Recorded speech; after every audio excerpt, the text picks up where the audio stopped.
Hama dzinodikanwa. Makadini zvenyu? In today's lesson toda kuenderera mberi netrigonometry. So in our previous lessons we looked at special angles. Takatarisa the sine, cosine, tan of 30 degrees, 45, 60, 90 and also 0. So in this lesson we want to lay the ground which introduces us to trigonometric identities. But if you haven't subscribed yet, may you please consider doing so that we gain traction and others who need these lessons can get them. So tiri papo, let us look at the word trigonometry. Toda kuita a small exercise of etymology. So etymology is basically studying the structuring of words. Manyorerwo akaitwa mawords anenge aine hidden meanings within them. We have what are called prefixes, we have what are called suffixes, which are indicators of meaning. So when we look at the word trigonometry, tikada kuita extrapolate kana kuti tikada kuita extract a meaning, a direct meaning from the word, we see that the word trigonometry is basically a study of triangles. That is the basest definition of trigonometry, a study of triangles. But we might ask the question, what exactly about triangles are we focused on? Saka, knowing that a triangle, what is it a triangle? Iyo pachayo. We know that a triangle is a shape with 3 sides. Kureva kuti it has 3 internal, external also, 3 internal and external angles. That is what we know about triangles. Tiri papo, what we really are interested in, we are interested in studying 2 things. Kana kuti we are interested in the mathematics associated with 2 things which are linked to triangles. Tichatarisa ma-angles ema-triangles. Tichatarisa again in a limited sense ma-distances. Saka, as you can already see, we are more interested in angles. But when we are talking about the angles in a triangle, of course we should already assume as assumed knowledge what we learned about the sine rule, the cosine rule, Pythagoras theorem, and other ways of solving triangle problems from O level. If you have anything you want to remember, I'm going to link in the description. I'm going to provide a link of a playlist which takes you to my lessons at O level concerning trigonometry to brush up on things like the sine rule, the cosine rule, Pythagoras theorem, and the like. In this lesson, we are going to take them as assumed knowledge. Saka, from angles, we cannot discuss about angles without talking about what are called trigonometrical ratios. Dopa tutaura about the sine, the cosine, and also the tangent. But pakumadana, sine inoi inenge chingonzi sine theta, where theta is the angle. Cosine, it's cos theta, and tangent ndo inenge chinzi tan theta. Saka we have to understand this. Tinofangwa kugona kushandisa zvinhu izvi, especially beginning with what? With matrig ratios acho in this particular mnemonic relationship, the Chasho Tau. Inotiudza kuti the cos of theta is adjacent of hypotenuse, the sine of theta is opposite of hypotenuse, the tan of theta is opposite over adjacent. So we should be able to use that. Now, taita that revision, there's something I want to bring your attention to. Ruda kuti titarisise tione kuti panapa we see kuti to find the cos we need the hypotenuse. To find the sine we need also the hypotenuse. Zvazviri kungoreva ndezvekuti in order for us to be able to apply these trig ratios tinoda chi a right angled triangle inenge ine the longest side as the hypotenuse. That is what I wanted to bring to your attention. But tiri ipapo, there is something you should also observe. Kuti kana triangle yedu ishi iri right angles, panapa titorine 90 degrees. Panapa we have the angle theta, panapa ngatiti we have the angle alpha. I want you to consider that the angle theta and the angle alpha can only be an acute angle. Saka kana chita acute angle tirikurevei? Tirikureva kuti it should be less than 90 degrees. Alpha should be less than 90 degrees and also theta should be less than 90 degrees. Because let us take for example, kana theta ikava greater than 90 degrees, zvinoreva kuti triangle yedu haichisina the sum of interior angles being 180. Because let us take for instance, theta ikava 100 degrees, isi tagara tine 90 panapa. Zvoreva kuti tikatongoedha 100 yepa theta plus 90 right angle, tova ne 190, of which tinoziva kuti kuedha maangles ese ari mukati metriangle zvofanirwa kutipa 180 degrees. Saka because of this disparity, mathematically speaking, value yema interior angles aya ari 2. Each angle haifanirwe kuva pamusoro pe 90 degrees. Actually kana tikada kutodada hedu nemasvomu, tinoona kuti theta plus alpha tikazviedha zvofanirwa kutotipa 90 degrees kuti triangle yedu irambe ine a sum total of interior angles which is 180 degrees. Saka kana chifanirwa kuedha theta plus alpha zvichitipa 90, zvinoreva kuti we cannot have a situation where either alpha na theta is greater than 90 unless we have the remaining angle being negative. But at this instance, we are not talking about negative angles. So point yatava in our lesson ndekukuratidzai kuti patai apply ma trig ratios ku O level, ma interior angles edu they were always less than 90. But we now need to ask a question, what if? So what if theta and the angle is, kana theta iri greater than 90 degrees, kureva kuti theta panapa inenge iri greater than 90 degrees but iri lesser than 180 degrees. Muchirungu aya anonzi ma obtuse angles. What if theta is an obtuse angle? Kana theta iri obtuse angle, zvinoreva manje kuti triangle yatakudhila nayo panapa haichazi right angle, atova chi ku a triangle like this where we have different angles but it's hatina an incidence of 90 degrees. Nepamusana pekuti we have exemplified kuti we cannot have alpha or theta, kureva kuti we cannot have either of these internal angles being equal to 90. It's impractical, hazvibude. So what if we have an obtuse angled triangle? If you go to the playlist we are going to link in our description, where we discussed O-level trigonometry, Simsek O-level trigonometry, there is a lesson where we discussed how to find, applying the Chashotay or trig ratios of obtuse angled triangles. So how do we do that? What do we need? In the case our interior angle is obtuse, kureva kuti it's greater than 90 degrees but less than 180 degrees.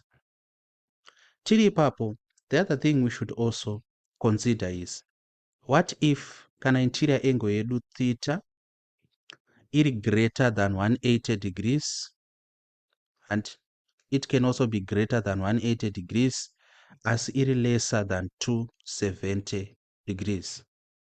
And in a moment, you are going to see why tabva from 180 change up at 270. You are going to see that. What happens in that case, where we have theta, it greater than 180, but less than 270.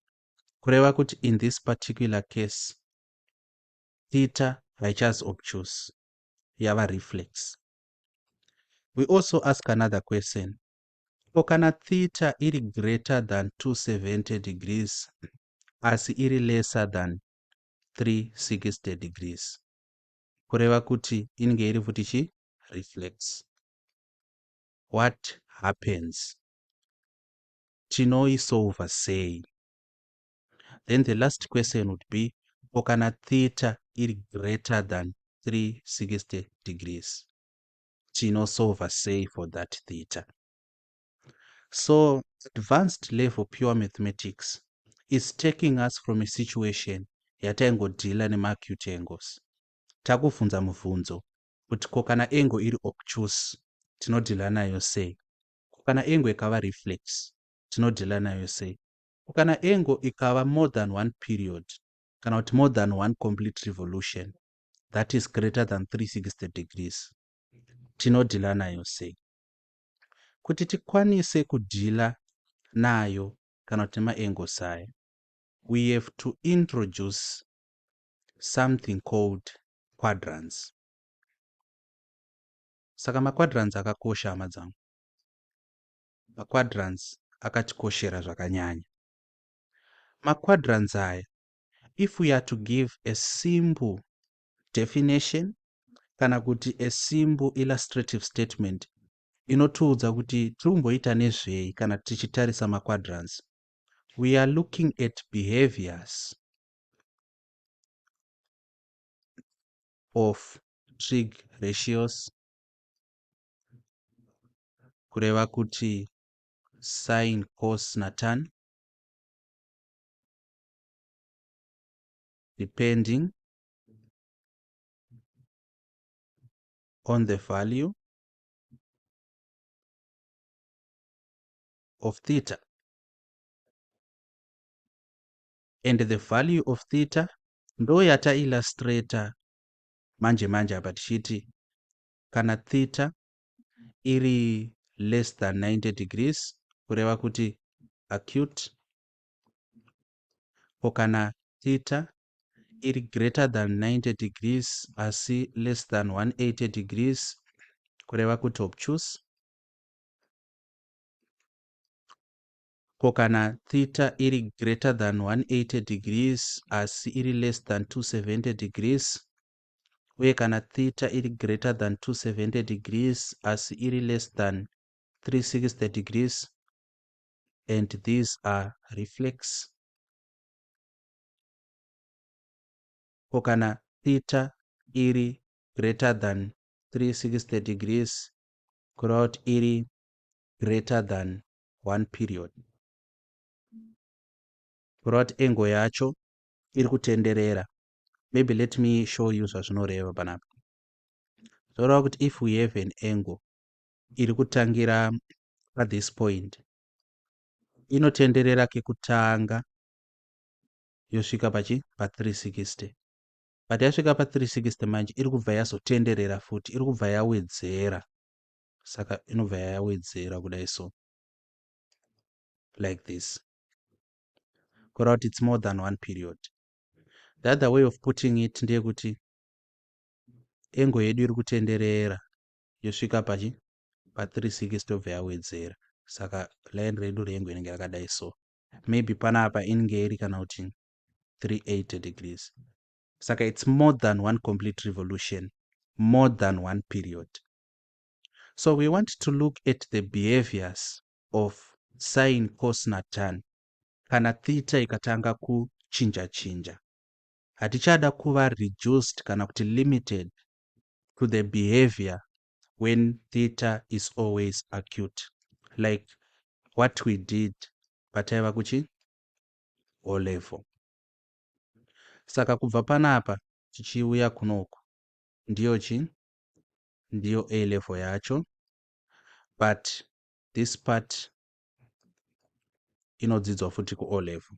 Saka ku-O level kana vakada kuomesa vanowanzo kupinda muobtuse, but kwatinonyanya kunzwisisa zvinoitika from obtuse reflex and more than a period tinenge tiri ku-A level.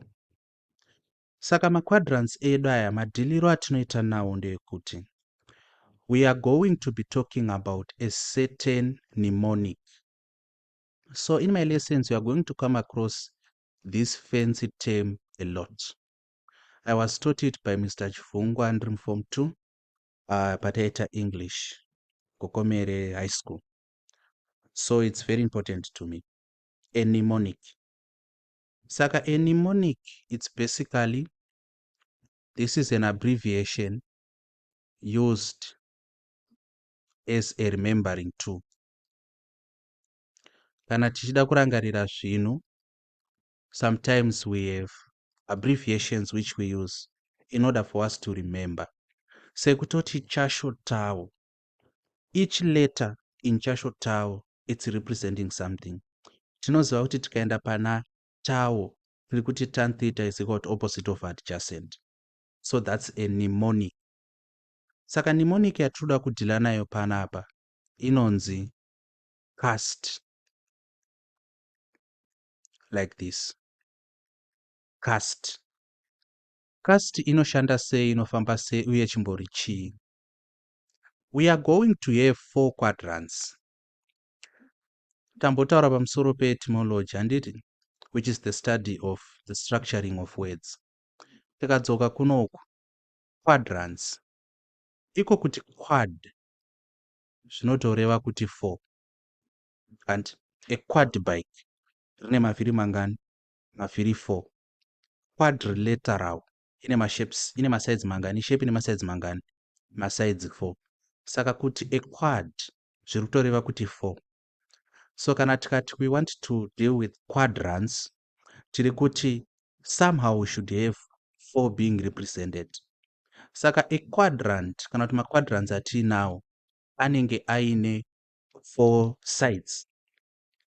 Masides aya manje tinobva tabayirira cast mukati mawo. Manyorero anoitwa cast ndeaya. Tinotangira kuside kunoku kuright, asi pari pasi tonyora C panapa, panapa A, apo S, apo T. Cast. Saka cast iri kumbotaurwa nezvei? Chekutanga, let us define our quadrants. Remember the basis of what we are doing.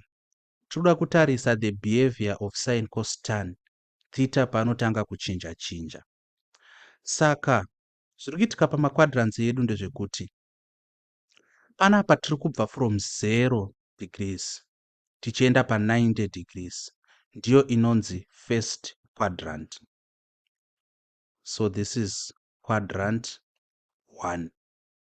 So the first quadrant, kubva pa0 tichienda pa90, angle yedu inenge iri anywhere pakati panapa. Zvazviri kungoreva panapa ndezvekuti it's an acute angle. Saka we are going to summarize this kana tapedza. And from 0 to 90. Then tikabva pa90 degrees tichienda pa180. Why 180? Panapa pane 90 handidi. Panapa futi pane 90. Saka tikati 90 plus 90 ndo yatipa chi? 180. Saka patinobva pa90 tichienda pa180 tava muquadrant number 2. Tava muquadrant number 2. Like that. Patinobva mu180, if we add 90 kuna 180 like this, we know good 8 plus 9 will be 17, correct 270. Saka tinobva pa180 tichienda pa270 degrees. That is why panapa tataura zvechi 270 degrees. And mukatotarisisa muchaona kuti iyi quadrant 1 and then inoishi ndiyo quadrant 2. Then inoishi quadrant 3.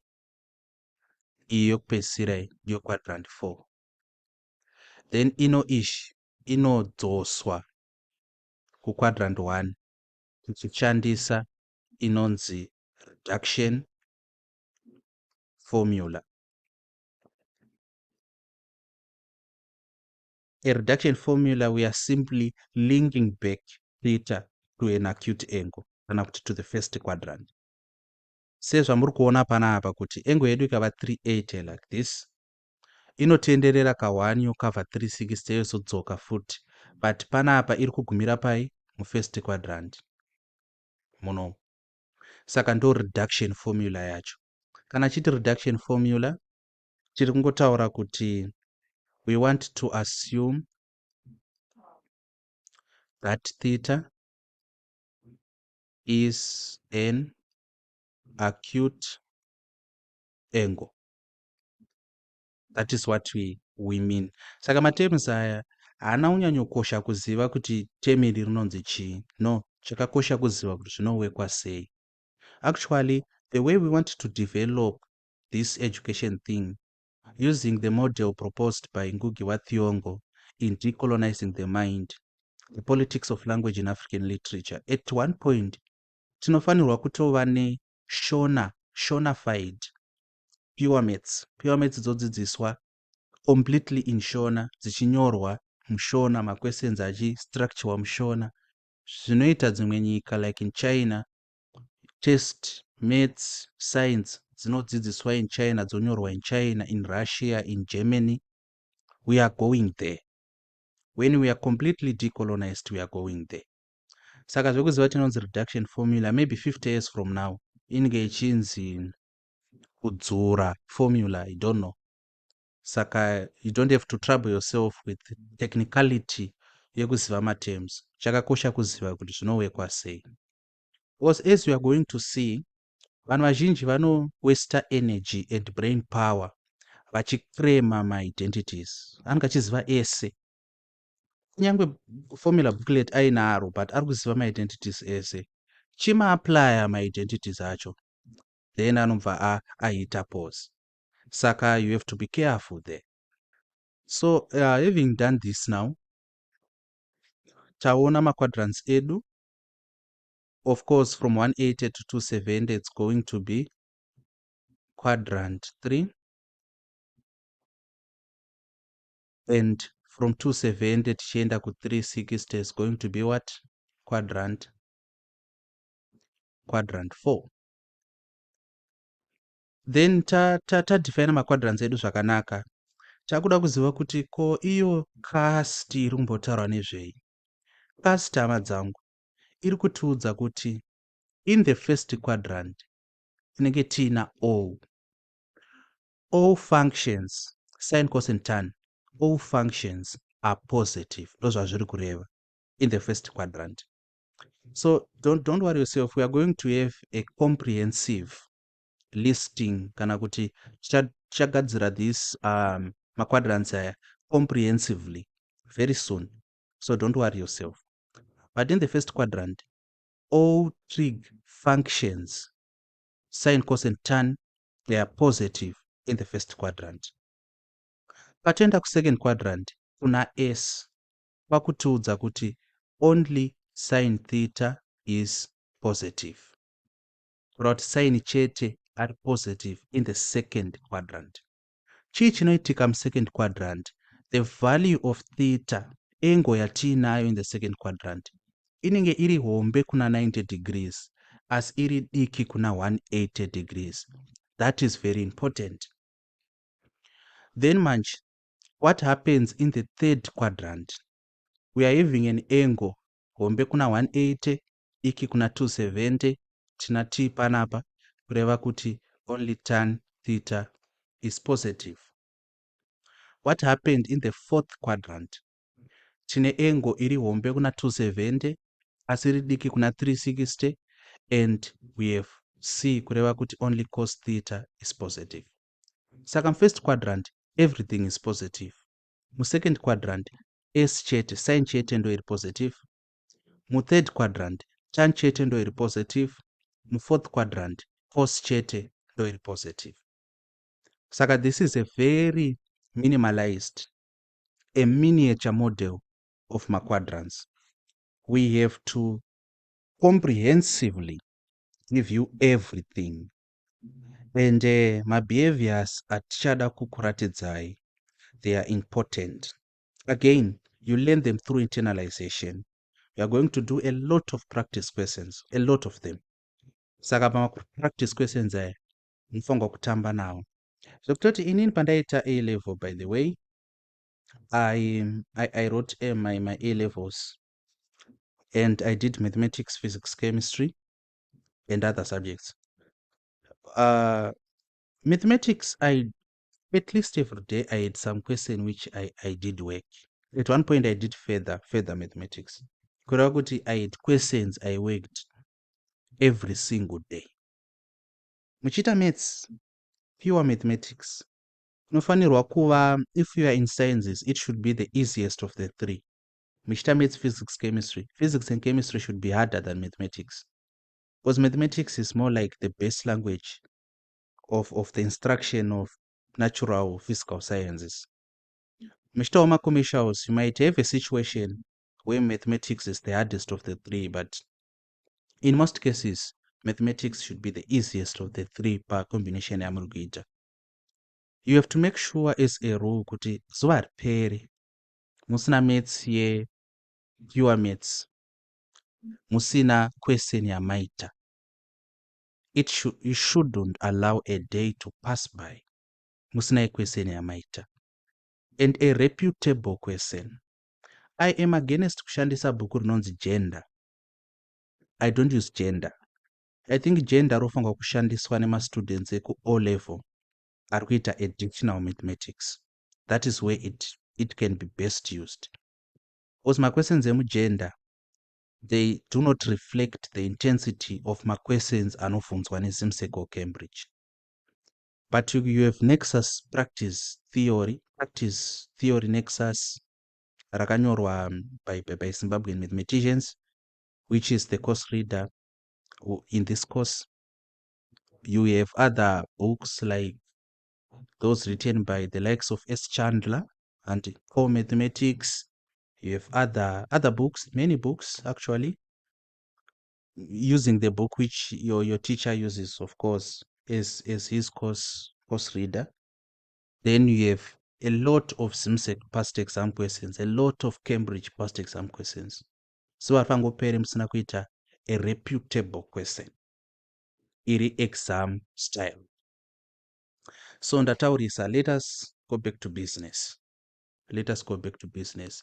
I find this necessary sometimes to give you advice on these things, because I did it and I passed with an A. That is the only extent of my results I will share with you. I had an A in pure maths, so I know what I'm talking about. Saka takuda kuita a comprehensive analysis of zviri quadrants. What happens when theta starts to act up? Saka panapa takudhrowa rakati kurei kudai, like this. Then this is our first quadrant. It's 90 to 0 to 90. Remember, this is our second quadrant. Okay, we can call it Q2. This is our third quadrant. This is our fourth quadrant. Andika? Then manch, we know kuti chiri kuitika first quadrant where theta is acute. Chekutanga ndechekuti all functions are positive. Saka O yakakosha because ndiyo iri kurepresentwa na A. Saka all functions are positive. Okay. So what happens when an angle completes a period yobva yapinda futi mu first quadrant? Yatiri kutaura tichiti repeating after 360 degrees. That's a complete revolution. Chinoitika ndechekuti sine of 360 degrees plus theta is equal to sine theta. Mukatora calculator yenyu izvezvi mukaedha an angle iri less than 90 degrees kuna 360, let us say kuti maedha 45 kuna 360, mukati the sine of 45 mowana answer, mozoti the sine of 360 plus 45 muchawana the same answer. Ndozvirongotaurwapo kuti sine of 360 plus theta is equal to sine theta. And muchanyanya kuona kuti zvinoshanda sei patichaita maexamples. So cos of 360 degrees plus theta is also equal to cos theta. Andika? Then panapa again the tan of 360 degrees plus theta is equal to tan theta. So if you have notes and mamsanambozvinyora, this is something important to write down because you are going to refer back to it a lot. Then what happens if we have a situation where it's sine of 90 degrees minus theta? This is equal to cos theta. The sine of 90 degrees minus theta. And lastly, the cos of 90 degrees minus theta is equal to sine theta. So let me explain a few things panapa. Zvandanyora in white ndozvinhu zvamunofanirwa kukopa. Zvandichaisa in this blue color ma-illustrations angu. Saka kubva pane pekutanga pasine kusvikira patan panapa tiri kutarisa zvinoitika when theta is greater than 360 degrees. And I know kuti this is Greek kana zvisati zvaonekwa zvichipracticwa. So we are going to practice questions on this. We are going to see kuti zvinofamba sei. Handiri. Then manje panapa ndoda kuti muone nhau yema-cofunctions. Kana chiti cofunction tiri kuti sine na cos zvinodyidzana. I remember talking about it in our previous lesson. Saka kana tina sine of 90 degrees minus theta, that sine will be equal to cos theta. But remember, theta should be in the range 0 to 90. Zviri kurebwa hapo ndezvekuti the sine of 45 degrees and is equal to the cos of 45 degrees. And we have that table to prove. Why is it that the sine of 45 degrees is equal to the cos of 45? Because the sine of 90 minus 45 is equal to the sine of 45. But theta yedu is 45, so tikanoisa kuna cos should give us the same value. Saka we are going to have these cofunction relationships. Takatoona an example pataita that table and takaona malinkages aripo. They are based greatly to this. The cos of 90 degrees minus theta is equal to sine theta. Saka tikati the cos of 60 degrees, for example, 60 tunoiwana kana theta ari 100, tunoiwana kana theta ari 30, kureva kuti cos ya 60 degrees iri equal to sine 30 degrees. Mapaona? So these things manje, I'm not quite sure kuti maquadrants auye ari mudata booklet. Kureva kuti zvinhu zvinotofanirwa kuinternalizwa through continued and repeated usage. Yavanoti spaced repetition. That is how our brain learns. So this happens in the first quadrant. What happens in the second quadrant, where theta is now greater than 90 but less than 180? In the second quadrant, remember ndo panga paina s patanyora kuti cast. Zvinoreva kuti chekutanga sine function, the sine function is positive. Ndiyo yega iri positive in the second quadrant. Okay. Then kana tine a situation of sine 180 degrees minus theta, this is equal to the sine of theta, like this. Sine 180 degrees minus theta is equal to the sine of theta. kureva kuti the sine of 80 degrees, for example 80 taiwana sei, tinge tati 180 degrees minus 100, saka ngatiti theta is equal to 100. So kana theta ari 100 zvoreva kuti the sine of 80 degrees is equal to the sine of 100 degrees, but izvi zviri kungoitika kana theta ari in that quadrant. That's important to take note of. Then panapa we can look at what the cos of 180 minus theta is equal to minus cos theta. So I expect familiarity because the second quadrant inodzidziswa futi ku O level. I'm also teaching mathematics core level and I've seen questions where hauipase kana usingazive zvinoitika second quadrant. So this should be more like revision. But if again you are not remembering kuti zvaifamba sei, check in the descriptions of this video. You are going to see a video which links you to a playlist where we have everything we have to know trigonometry O levels IMSEC. Saka this is more like revision second quadrant because we expect makatoita ku O level. What about tan? So the tan of 180 degrees minus theta is equal to minus tan theta.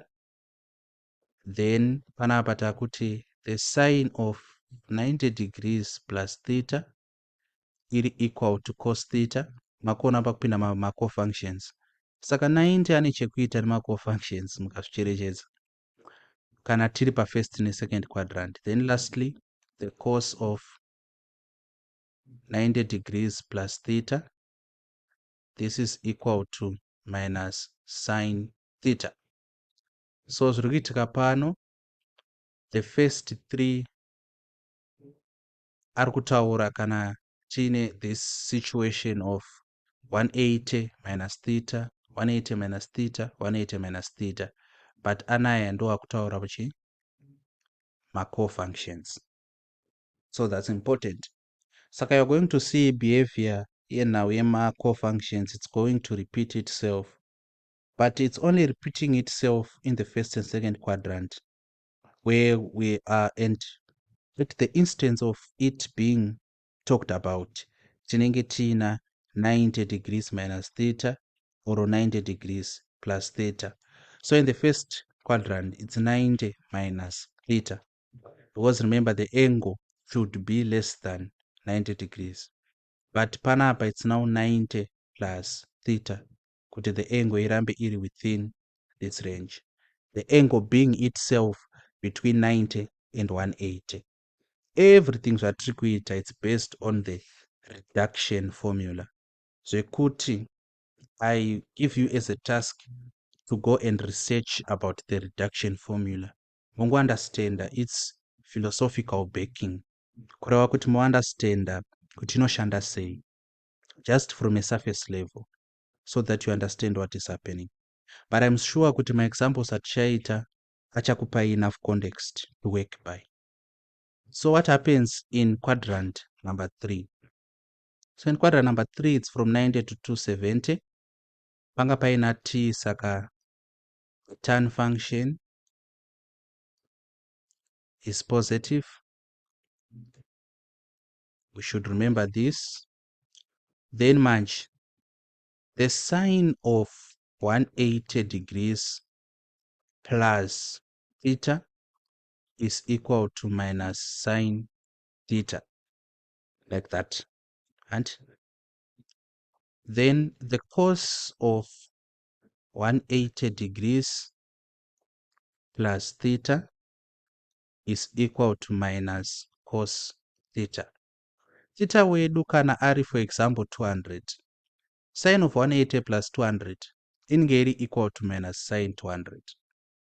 You are going to see this. It's very fascinating. We are not asked to prove this. Zvakatoitwa nevakasvita kudhara. Chedu kungozviziva chete. Semaziviro atinoita 1 plus 1 to 2. Hapana munhu anombonzozviprove. And the tan of 180 plus theta is equal to tan theta. tan function is positive. Remember. Okay. So now let us go to the last quadrant where we are looking at angles between 270 and 360. Muna C, remember, saka it is the cos function which is positive, and also the sine of 360 degrees minus theta is equal to minus sine theta. Panapa yanga imbori 180 plus theta, panouya 360 minus theta. Mukatamba nacho chinhu ichi muchatanga kuona maconnections acho. 360 minus theta is equal to cos theta, and tan of 360 degrees minus theta is equal to minus tan theta. Cos is positive. So ndo nhau yacho iyi hama dzangu. Apa inogona henyu kukrema, handikurambidzei, but believe you me, trust me, kuti mukazvishandisa zvinhu sufficiently enough kuweka maquestions aya almost on an everyday basis. Chimwe chandoda kukubatsirai ndechekuti this is chinhu chandasingazivewo chakatoita kuti amwe masubjects andinetse. There is a tendency in a combination of 3 subjects, it's likely kuti pane renge riri easier, relatively speaking, kuti you find it easy.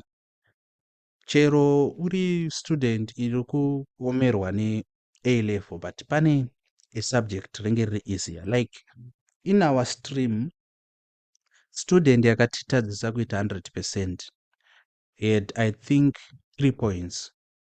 But 3 points idzi dzanga dziri ku one subject. Saka because 3 points dziri ku one subject, ku A level unenge wafoira. But dei vanga vakati, dei the student yakati 1 point kune rimwe subject, 1 point kune rimwe subject, zvoreva kuti 2 points idzodzo inenge yapasa, but kungoita 3 ku one subject kufoira. Previous stream rekuti isusu taiva malowa vari maapa, student yakavatadzisa kuti 100% yanga ine 5 points, but 5 points dzacho dzanga dziri kusubject 1. So I think this is, I am not using this as a statistical or a statistic, but ndiri kuti it proves my point in the way yekuti both these students, they had a subject which was relatively easier, zvokuti vakaripasa, but failed the other 2. So when you are having your combination, it's, unless you are a special mind, it's rare kuti ese masubjects are like murumagona ese. Even if you are a 15 points student, but 3 subjects, pane 1 ringe richimbokukakaridza. Saka the human mind manje does not like hard things. The wiring of the human mind, especially in this microwave society, TikTok society, where we have instant gratification. If you want to laugh, you just have to go pa TikTok and spend 2 hours there. Pfungwa dzedu hadzichasi programmed kuda zvinhu zviri difficult. Mapaona, reward system yedu yajaira instant gratification. That is why it's difficult in this world kugara pasi nenovel uchiverenga. Vanhu vashoma vanoti their primary source of entertainment kuverenga manovel. Unonzi ndoverengere novel ndichikwanisa kuona movie, ndoverengere novel ndichikwanisa kuteerera music, for example. So kwandiri kuenda ndekwekuti farirai subject rinokuonesai moto. Ndozvandinoda kutaura panapa. Subject iroro rinokuonesai moto ndo ramunofanira kuspenda the most time with uye in. Kana muchiita economics, BS maths, and BS is it's relatively easier, and relatively zviri kureva kuti kwamuri imimi mukanzi nderipi riri nani pacombination iyi, munoti BS dziri nani. Zvoreva kuti kuBS ngatiitei nguva shoma. Kana maths dziridzo dziri kutoonesa moto, totospenda most of the time tiri kumaths. So it's just quick advice and achida kukupai. So if you spend your time working through these questions, it will be easier for you, and that I promise. Saka, this concludes our lesson. We wanted to look at quadrants and we've done that. In our next lesson, we are going to introduce what are called trig identities. After we introduce trig identities, tavane a free pass to start past examination questions. So be ready for that, and thank you.